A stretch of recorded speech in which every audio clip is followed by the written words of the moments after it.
नमस्कार, आप देख रहे हैं ग्रेट जम्मू वर्चुअल। मैं पंकज खजूरिया। जम्मू कश्मीर में राजनीतिक हलचल काफ़ी तेज़ है और जब से 25 लाख वोटर की बात की गई है कि जो जम्मू कश्मीर में बाहर के वोटर रहते हैं वो इंक्लूड किए जाएंगे वोटर लिस्ट में, उसके बाद तो गर्मियां जो हैं और बढ़ चुकी हैं। लेकिन इसके साथ साथ मैं बता दूं, एक नई डेवलपमेंट मिली। जो अपोजिशन पार्टी कांग्रेस पार्टी है, उनके जो दिग्गज लीडर गुलाम नबी आज़ाद, जो जम्मू कश्मीर से सीएम भी रह चुके हैं, उन्होंने कांग्रेस पार्टी से जो है इस्तीफा दे दिया।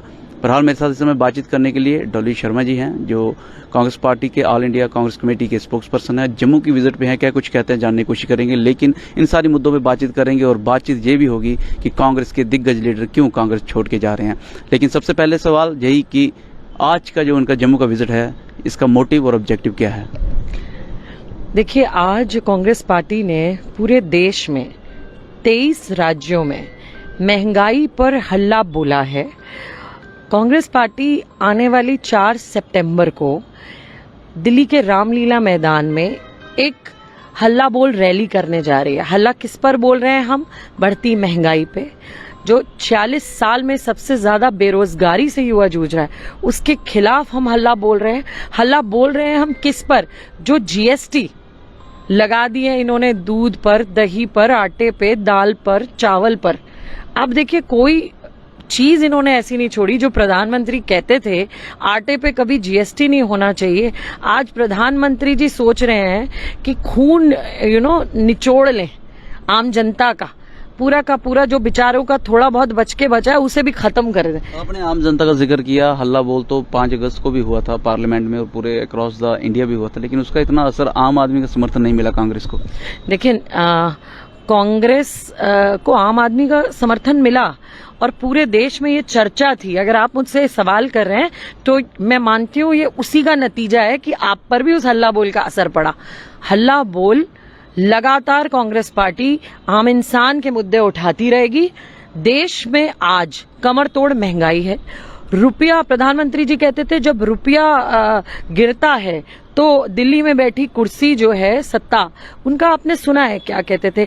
आज प्रधानमंत्री जी को क्या उनकी आंख का पानी नहीं मरता जब रुपया ऐतिहासिक गिरावट पे आता है? क्या उनकी आंख का पानी नहीं मरता जब 67% महिलाएं उज्ज्वला योजना के तहत दिए गए सिलेंडर वापस कर देती हैं कि हमारे पास 1200 रुपए, 1100 रुपए नहीं है वो सिलेंडर भरवाने के लिए, हम चूल्हा जला लेंगे प्रधानमंत्री जी? क्या प्रधानमंत्री जी की आंख का पानी नहीं मरता जब जम्मू का युवा भर्ती में हो रहे घोटालों से जूझता है? कितनी तरीके की भर्तियां निकाली गई, जेई की निकाली गई, आप देखिए ये सब इंस्पेक्टर की निकाली गई, कितने तरीके की भर्तियां निकाली गई और युवा को क्या मिला? एग्जाम दिया, रिजल्ट भी निकला, कईयों का फिजिकल दिया, टेस्ट दिया, उनको स्क्रैप कर दिया पॉलिसीज को। क्या मिला जम्मू के युवा को? जम्मू के युवा को मिला डंडे। जम्मू के युवा ने जब हक मांगा उसे मिली बेरोजगारी, उसे मिले डंडे। इस तानाशाह सरकार में अगर आप अपना हक मांगते हो तो उन्हें क्या मिलता है? झुंझुना, डंडे। तो ये सरकार जो कहती है वो करती नहीं है।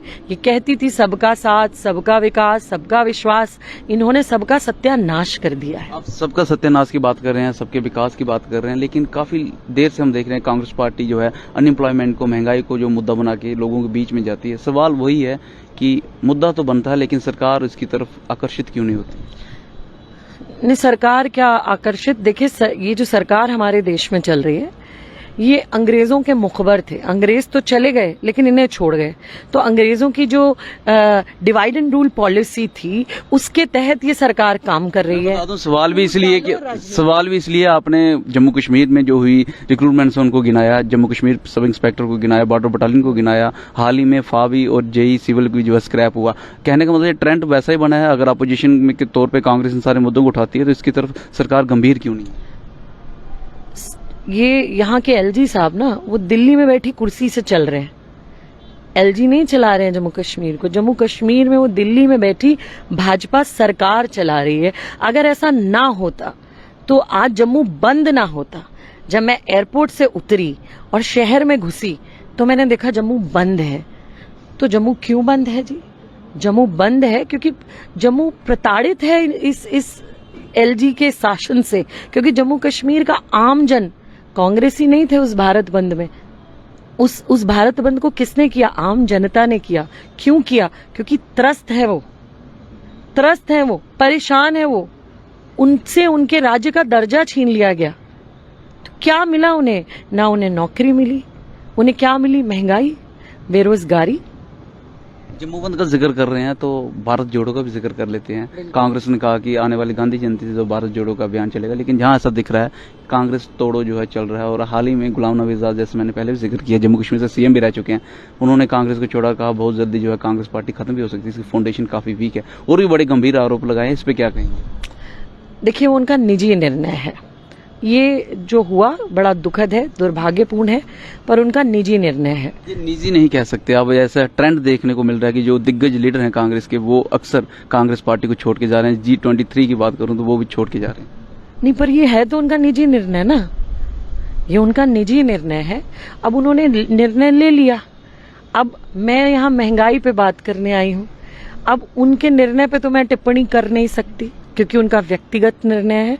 मैं तो यहाँ जम्मू के युवा को ये बताने आई हूँ कि देखिए, डंडे पड़ रहे हैं आपको जम्मू बंद करना पड़ रहा है। आउटरीच प्रोग्राम के इस मैनिफेस्टो को, सितंबर को आइए, दिल्ली के रामलीला मैदान में आइए और हल्ला बोलते हैं बढ़ती महंगाई पर, हल्ला बोलते हैं बढ़ती बेरोजगारी पे, हल्ला बोलते हैं आटे, दाल, चावल, दूध तक पे जो जीएसटी लग रही है उस पर। और इस सोई हुई सरकार को, जिसने कान में डांट लगा के, ईयर प्लग्स लगा के जो बैठी है, जिन्हें वही सुनाई देती है अपने मन की बात, देश की जनता की इन्हें मन की बात नहीं दिख रही है, इन्हें सिर्फ अपने मन की बात दिख रही है। वन साइडेड स्टोरी है इस सरकार की। तो कहीं ना कहीं जनता परेशान है। और आइए हमारे साथ जुड़िए, 4 सितंबर को रामलीला मैदान में आइए जम्मू के युवा, श्रीनगर के युवा, और धावा बोलते हैं इस सरकार में। सवाल यही है, 4 सितंबर को आप इनको बुला रहे हैं और हल्ला बोल भी कर रहे हैं, लेकिन जब आपके लीडर ही कुछ पार्टी को छोड़ के जा रहे हैं, उनके समर्थन में बड़े सारे लीडर भी पार्टी छोड़ के चले गए, इस चैलेंज को जो है कांग्रेस कैसे ओवरकम कर रही है? कहीं ना कहीं तो चैलेंज है, और खासकर जम्मू कश्मीर में ज्यादा चैलेंज है, नेशनल लेवल से ज्यादा जम्मू कश्मीर में ज्यादा चैलेंज है। 2019 एब्रोगेशन के बाद जहाँ पे जो इंस्टेबिलिटी है, उसको किस तरीके से टैकल किया जाएगा? देखिए, जब तक ये भाजपा की सरकार है, ये देश को एकजुट नहीं रहने देगी। ये फूट डालो राजनीति करो की पॉलिसी पे चलती है। ये हिंदू को मुस्लिम से लड़ाती है। आप हरियाणा चले जाओ, जाट को नॉन जाट से लड़ाती है। यूपी में ब्राह्मण ठाकुर, ब्राह्मण दलित, ठाकुर दलित, इन्होंने ऐसे बांट दिया है। आप साउथ चले जाओ, वहां भाषा पे ही लड़ाती है। तो इन्हें सिर्फ और सिर्फ लड़ाने की नीति आती है, इन्हें जोड़ने की नीति नहीं आती। ये हिंदुस्तान का नारा था कि मजहब नहीं सिखाता आपस में बैर रखना, हिंदी है हम, वतन है हिंदुस्तान हमारा। ये जो आज हो रहा है, ये बड़ा दुर्भाग्यपूर्ण है कि हम आज जहां इस देश को आगे जाना था, विश्व में जब पूरा विश्व मंदी से जूझ रहा था, तो डॉक्टर मनमोहन सिंह की सरकार ने, देश में कांग्रेस की सरकार ने मंदी को, हिंदुस्तान को छूने नहीं दिया था। और विश्व के नेता हिंदुस्तान की तरफ देख रहे थे कि हिंदुस्तान में ऐसा कौन सा अरबी घोड़ा दौड़ रहा है कि ये मंदी को छू नहीं पा रही है इसको। तो आप समझिए, आप यहाँ रुपये की शाख गिर रही है। 35 रुपए पे पेट्रोल आने वाला था, आज सेंचुरी पार कर गया है पेट्रोल। आज जो आप 90 रुपए 100 रुपए का सरसों का तेल खरीदते हैं, 250 पार है वो। आप सोचिए, पेट्रोल डीजल का जब दाम बढ़ता है तो आपके घर में आने वाली सब्जी और फल का दाम भी बढ़ता है, गैस सिलेंडर का दाम भी बढ़ता है। आप सोचिए कि किस तरीके से ये आम जन को रोज, आज आप सुबह उठोगे, आपको ये नहीं पता कि रात को मोदी जी ने कौन सा एक ऐलान कर दिया होगा जो आपको अखबारों में और आपको कवर करने जाना पड़ेगा। अरे भाई, आज प्रधानमंत्री जी उठे और नोटबंदी थोप डाली। आज प्रधानमंत्री जी उठे तो चलिए जीएसटी ले आए अनप्लैंड। 28 मान ले अनएम्प्लॉयमेंट जो है, इन्फ्लेशन जो है, रुपये का रेट जो है, वो मुद्दा है। और हमें लगता है कहीं ना कहीं कांग्रेस मुद्दे को बड़े जोर शोर से भी उठाएगी, हल्ला बोलू शायद इसलिए जम्मू में आए हैं। जम्मू कश्मीर के युवाओं को क्या मैसेज देना चाहेंगे? क्योंकि आपने अपने बात में उनको पर्टिकुलरली मेंशन किया, रिक्रूटमेंट्स को पर्टिकुलरली मेंशन किया। मैं जम्मू कश्मीर के युवाओं को कहना चाहती हूँ, स्मार्ट सिटी का वादा करके आपके घर में इन्होंने एक बारिश में स्मार्ट सिटी घुसा दी।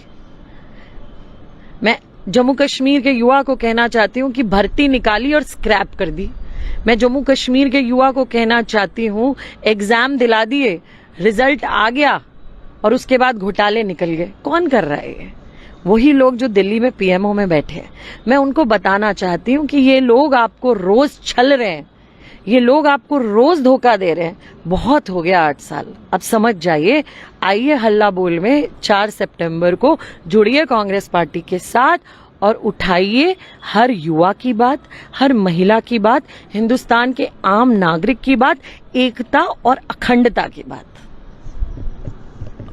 4 सितंबर को हल्ला बोल है दिल्ली में और इसी हल्ला बोल की कैंपेन को लेकर Congress party cross the India इस समय अपनी कैंपेनिंग चला रही है। उसी के तहत डॉली शर्मा जी जम्मू में थे और साफ तौर पर उन्होंने कहा कि इन्फ्लेशन हो, इसके साथ साथ रिक्रूटमेंट्स हो और जम्मू कश्मीर का खासकर मुद्दा युवाओं को उन्होंने बड़े जोर शोर से उठाया, जहां पे रिक्रूटमेंट्स तो हो रही हैं लेकिन उसके बाद स्क्रैप किया जा रहा है। कहते हैं कि आइए इन सारे मुद्दों को एक साथ हल्ला बोल के जरिए कांग्रेस पार्टी उठाएगी और आप उनका समर्थन कीजिए। बहरहाल ये सारी जो कैंपेनिंग है वो उसी के तहत जो है जम्मू में थे और आज इन्होंने जब बातचीत की तो इन्हीं बातचीत में ऐसा लग रहा है कि आने वाले समय में महंगाई जो है, इन्फ्लेशन जो है, इसके साथ साथ अनएम्प्लॉयमेंट रेट जो है, रुपये की कीमत जो है वो सारी की सारी इनके मैनिफेस्टो का हिस्सा रह सकती हैं और शायद यही एक वजह है कि हल्ला बोल में भी यही चीज़ें जो हैं वो हाईलाइट की जा रही हैं। बहरहाल जब इनसे बातचीत की गई कि भारत जोड़ो की बात के साथ साथ जब कांग्रेस खुद टूट रही है, उनके वरिष्ठ नेता छोड़ के जा रहे हैं, तो कहीं ना कहीं इस बात से कतराते हुए नजर आए। लेकिन फिर भी 4 तारीख को हल्ला बोला है और जम्मू कश्मीर में हो रहे जो स्क्रैप रिक्रूटमेंट स्कैम्स हैं उनके ऊपर भी जोरदार जो है इन्होंने अपनी बातचीत रखी।